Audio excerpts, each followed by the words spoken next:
Ever since I was a child, I've loved fishing in wild spots. Knowing that every fish you catch might not have been caught before, it just adds something to the challenge. Today I've come to an old abandoned quarry that I know. This place has been shut down for years and it's full of fish. My challenge today is to catch as much as I possibly can. Roach, perch, anything I can possibly tempt to take the bait. Shining so bright, don't come and try to share some of this light, no. Give me a beat and I control it like a maestro. Ladies on a mission, they be trying to get me wiped up. It's a long walk down to the quarry. It's not very easy. It's up and down and all through the trees. There's a lot of nettles today, so because I was wearing shorts, I ended up completely stung to bits, which I don't mind so much, as long as the fishing's worth it.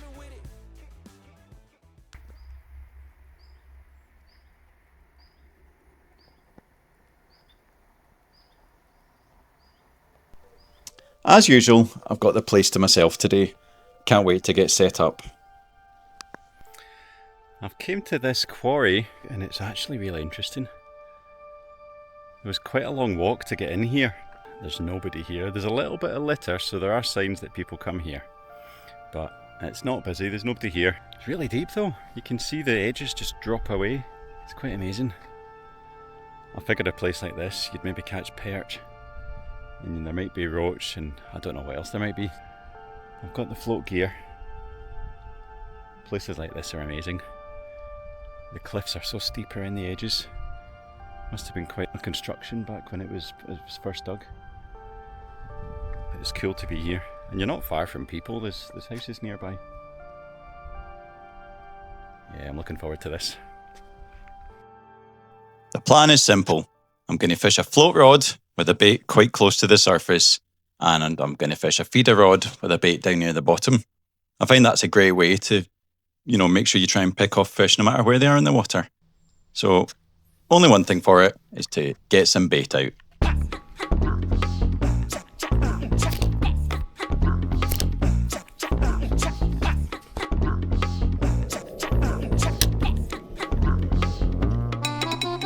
Well, the float's been bobbing away ever since I've started fishing it. There's loads of roach and perch out here. I'm just going to keep plugging away and see if we can get anything a bit bigger. But it's really good to get some action and just to see the float going under constantly. A bit of feeding really helps, of course.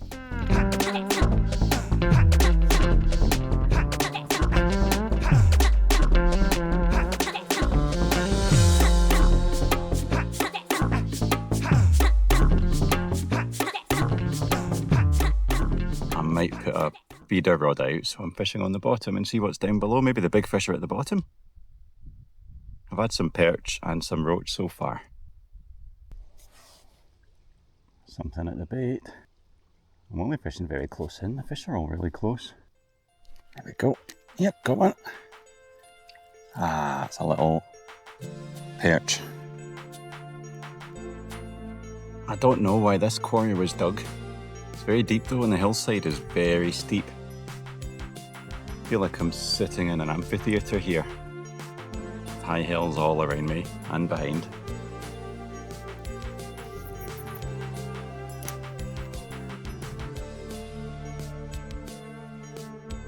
Fishing for me has always been about the peace, the relaxation, getting away from it all. I suppose it means something different for everybody. As long as you're doing what you enjoy, that is what matters. Not results, not impressing anybody.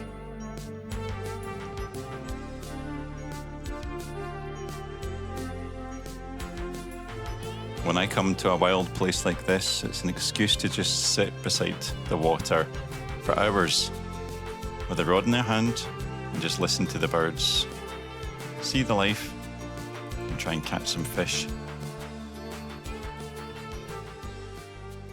It really is a fish a chuck just now. There's a lot of fish in here. Mostly small, but there's still a lot of fish. I really do wonder what the biggest fish in here might be. There must be a lot of feed in here for them as well, because there seems to be absolutely loads of fish. It's so deep. That line, I don't know if you can see, is just heading down into the water, not far in front of the rod tip. I'll put this rod down. I'll get a fresh bait on the float rod. Oh, fish. As soon as you put the rod down, I think the fish know what you're up to. Hey. I believe there's bigger roach in here.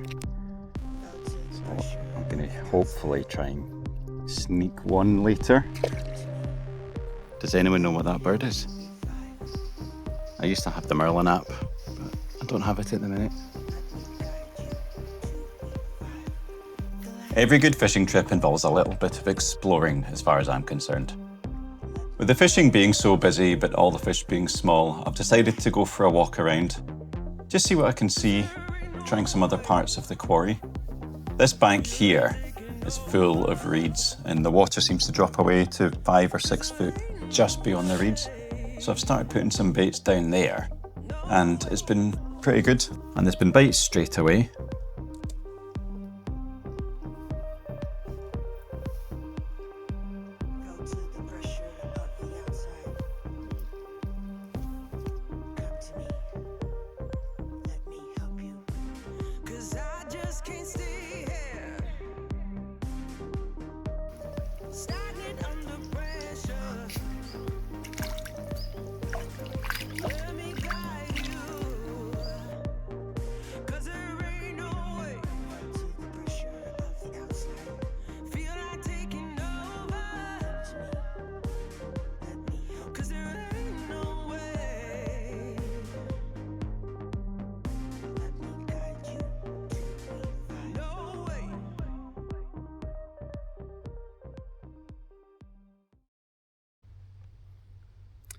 Well, I've come and had a sit down to fish with the feeder for a while. I've been over there with the float and it's been non-stop. I've had so many fish.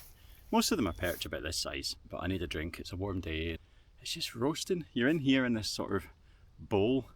There's no wind, there's no breeze. So all the sun's just coming in from up there and absolutely roasting. I've got a bottle of water there and a roll, so I'll have that and get a rest. And hopefully I'll get something on this feeder rod. It's crazy to think this used to be an active quarry. The site borders houses, and as I've said before, it's all fenced off. Places like this are really good habitats for fish. No matter what the temperatures are doing, the water down at the deeper ends of these quarries stays quite stable in temperature.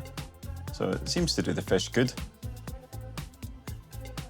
One thing in this quarry though, the level does go up and down quite a bit. It seems to be a lot of runoff from the nearby fields, and there's a waterfall that comes in and fills it up quite quickly sometimes. It does run off, of course. Just as I was talking there, I had a nice bite.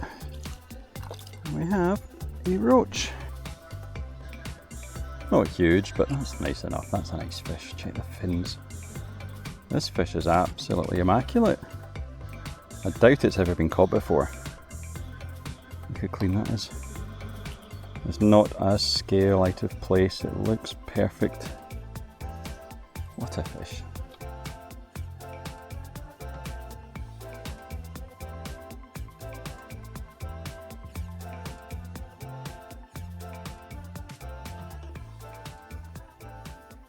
I'm going for a little explore down this path. Nettles everywhere, I'm regretting wearing the shorts to be honest. But let's see what's down here, guys. Oh, that's cool. Still can't really see the bottom. I don't know if this is shallow or deep up here. This path goes on here though, what?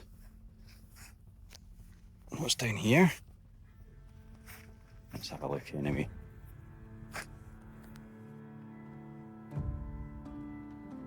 There seems to be a mini quarry pit around this corner. Wow, look how steep those sides are. What on earth was this? That is pitch black, that's really gloomy. That looks deep.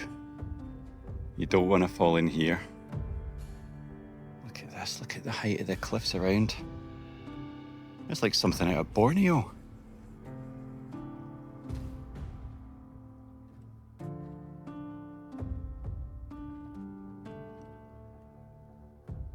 There's no sign of people using this. There's no rubbish over here.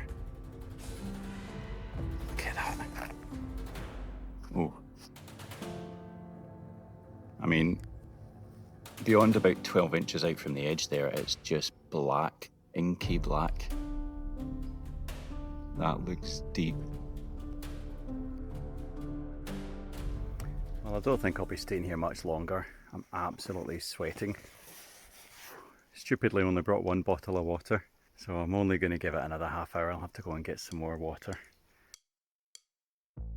Sometimes fishing isn't always about catching the biggest fish. Sometimes it's just about giving it a go and exploring. If you've got a water like this nearby, go and give it a go.